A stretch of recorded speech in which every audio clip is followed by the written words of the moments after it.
Dans un joli coin de la forêt enchantée, vivait un petit lapin curieux et malicieux, nommé Titou.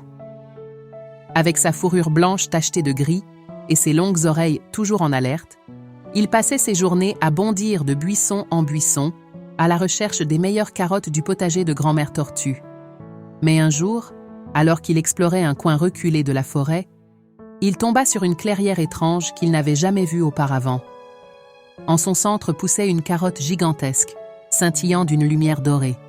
« Une carotte magique, c'est la plus belle de toutes !» s'écria Titou, les yeux brillants. Il tenta de l'arracher, mais la carotte était bien ancrée dans la terre. Il tira de toutes ses forces. Rien.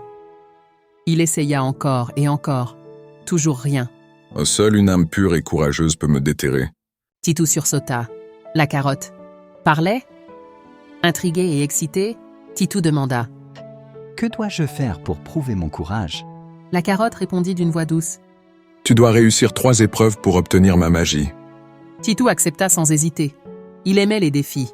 Première épreuve, le pont des ronces. La carotte fit apparaître un chemin rempli de ronces. Pour avancer, Titou devait traverser un vieux pont de bois suspendu entre 2 collines.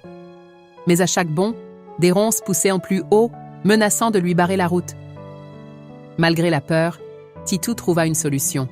Il ramassa des feuilles larges et s'en servit comme de petits chaussons pour avancer sans se piquer. Grâce à son intelligence, il traversa sans encombre.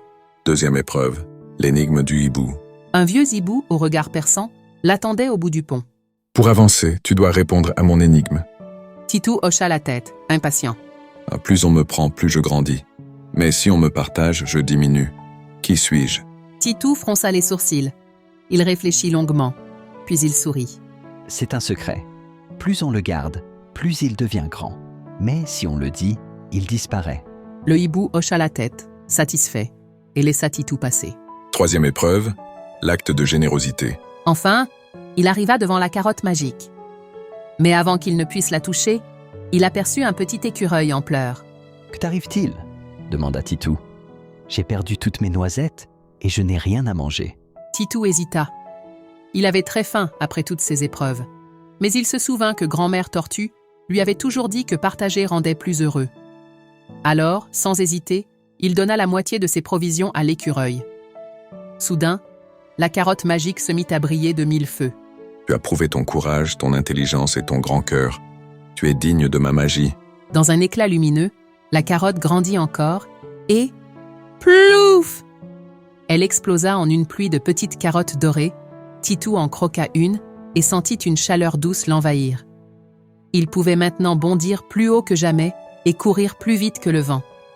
De retour chez lui, il raconta son aventure à tous les animaux de la forêt. Et depuis ce jour, Titou le lapin devint le plus rapide et le plus malicieux de toute la forêt enchantée.